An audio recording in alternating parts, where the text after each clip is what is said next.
تیار کی گئی ہے۔ 1. حضرت زینب رضی اللہ عنہا، محبت اور وفا کا امتحان۔ حضرت زینب حضور فون کی سب سے بڑی صاحبزادی تھیں۔ ان کی شادی ان کی خالہ کے بیٹے ابو الاس بن ربی سے ہوئی تھی۔ جب اسلام آیا تو زینب رضی فوراً ایمان لے آئیں، لیکن ان کے شوہر اپنے باپ دادا کے مذہب پر اڑے رہے۔ جدائی کا منظر۔ مکہ کے کافروں نے ابو الاس پر دباؤ ڈالا کہ وہ زینب کو طلاق دے دیں، لیکن انہوں نے صاف انکار کر دیا۔ پھر جنگ بدر آئی، جس میں ابو الاس کافروں کی طرف سے لڑتے ہوئے قیدی بنا لیے گئے۔ جب قیدیوں کی رہائی کے لیے فدیہ جرمانہ منگایا گیا تو حضرت زینب نے مکہ سے اپنا وہ قیمتی ہار بھیجا جو ان کی ماں حضرت خدیجہ رضی نے انہیں شادی میں دیا تھا۔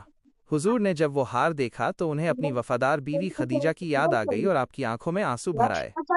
آپ نے صحابہ سے اجازت لے کر وہ ہار لوٹا دیا اور ابو الاس کو اس شرط پر رہا کیا کہ وہ زینب کو مدینہ بھیج دیں گے۔ راستے کا ظلم۔ حضرت زینب جب مکہ سے مدینہ کے لیے اونٹ پر سوار ہو کر نکلی تو وہ حاملہ گربھوتی تھیں۔ قریش کے ظالم حبار بن اسود نے ان پر بھالے سے حملہ کیا۔ وہ اونٹ سے ایک چٹان پر گر پڑیں۔ اس حادثے میں ان کا بچہ جایا، گربھپات ہو گیا اور انہیں ایسی اندرونی چوٹ آئی جس سے وہ کبھی ابھر نہ سکیں۔ اسی بیماری کی حالت میں انہوں نے کئی سال مدینہ میں گزارے اور آخر 8 ہجری میں اپنی جان اللہ کے سپرد کر دی۔ 2.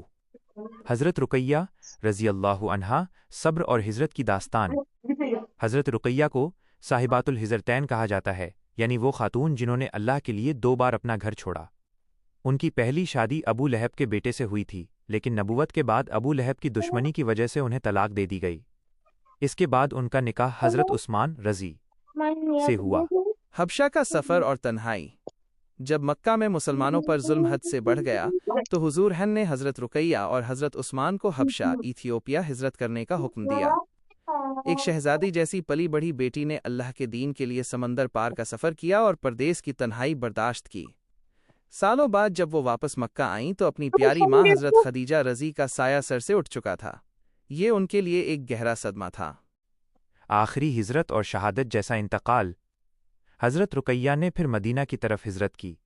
ابھی مدینہ کی آب و ہوا میں سکون ملا ہی تھا کہ انہیں چیچک اسمال پاکس کی بیماری نے گھیر لیا۔ جب جنگ بدر کا وقت آیا تو حضرت عثمان رضی جنگ میں جانے کو تیار تھے، لیکن حضور نے فرمایا، عثمان، تم رقیہ کی دیکھ بھال کرو، تمہیں جنگ میں شامل ہونے والوں کے برابر ہی ثواب ملے گا۔ وہ دردناک اتفاق۔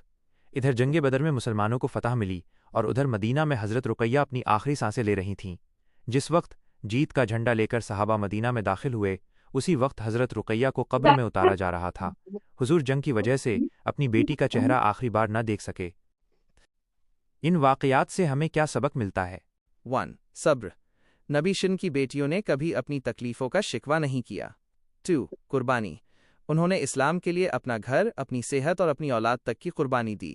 3. ایمان۔ رشتہ کتنا ہی پیارا کیوں نہ ہو، جیسے حضرت زینب کا اپنے شوہر سے، لیکن اللہ اور اس کے رسول کا حکم ہمیشہ پہلے آتا ہے۔ کیا آپ ان واقعات